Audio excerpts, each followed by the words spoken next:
केंद्रीय आरोग्य राज्यमंत्री प्रताप जाधव यांच्या गृह जिल्ह्यात बुलढाणा शासकीय वैद्यकीय महाविद्यालय व रुग्णालयात गेल्या 2 ते 3 वर्षापासून रुग्णांची रक्तविना परवड होत असल्याचे समोर आले आहे। रक्त संकलनासाठी आवश्यक असलेल्या ब्लड बॅग्स आणि रक्त तपासणीसाठी लागणारे एलिझा किट्स यांचा शासकीय पुरवठा गेल्या 2-3 वर्षापासून ठप्प आहे। सरकारी दवाखान्यामध्ये हॉस्पिटलमध्ये किती ब्लड किट उपलब्ध नाहीत अशी रुग्णांची ओरड आहे। काय परिस्थिती आहे सध्या? ब्लड किट उपलब्ध होतात की नाही होत आणि कशी त्याची परिव्यवस्था करतात?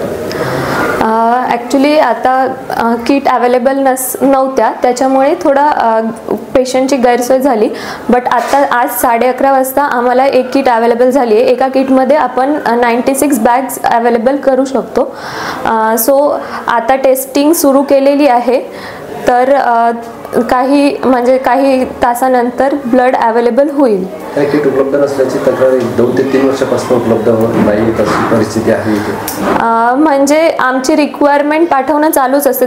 दर 2-3 दिवसानंतर आम्ही रिक्वायरमेंट पाठवतो आणि जसं किट अवेलेबल खाली म्हणजे स्टोअरमध्ये जसे किट अवेलेबल होतात ते आम्हाला प्रोव्हाइड करतात आणि त्यानुसार आम्ही टेस्टिंग लावतो। या तुटवड्यामुळे रुग्णांना वेळेवर रक्त मिळत नाही, परिणामी अनेक अत्यावश्यक शस्त्रक्रिया लांबणीवर पडल्या आहेत। मोताळा येथील वंदना दिवनाले या महिलेची गर्भाशयाची शस्त्रक्रिया रक्ताअभावी लांबणीवर पडल्याचे ताजे उदाहरण आहे। जिल्हा सामान्य रुग्णालयाचे शल्यचिकित्सक डॉक्टर दत्तात्रय बिराजदार यांनी शासकीय पुरवठा बंद असल्याची बाब मान्य केली आहे। एक मलकापूरचा पेशंट वंदना दिवनाले यांना घेऊन आलो होतो। त्या पेशंटला रक्ताची अत्यंत आवश्यकता होती। यांच्याकडे ब्लड अवेलेबल नव्हतं, पण मी माझा डोनर घेऊन आलेलो आहे। सकाळच्या 10 वाजेपासून मी इथं फिरत आहे डोनरला घेऊन।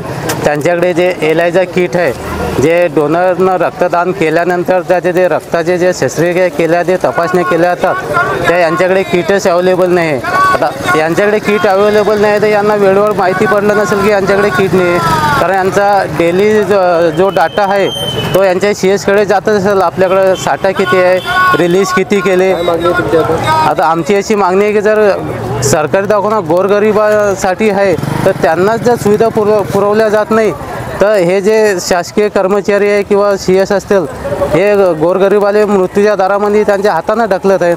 मात्र रुग्णांना बाहेरून किट्स खरेदी करण्यास सांगितले जात असल्याने त्यांच्यावर आर्थिक भुर्दंड पडत आहे। आरोग्य मंत्र्यांच्या जिल्ह्यातच रक्तपेढीत ही गंभीर परिस्थिती असल्याने जिल्हा प्रशासनाच्या उदासीनतेवर प्रश्नचिन्ह उपस्थित होत आहे। राहुल राजेंद्र दिवनाले, माझी आई इथं वुमन्स हॉस्पिटलला भरती आहे। त्यांना गर्भपिशवीमध्ये चरबीची गाठ असल्यामुळे तर त्यांना रक्त कमी असं सांगितलं असल्यामुळे आधी एक दिवस रक्त दिलं, नंतर आता आम्हाला रक्त काल रातच्याला सांगितलं होतं रक्त कमी आहे अंगामध्ये।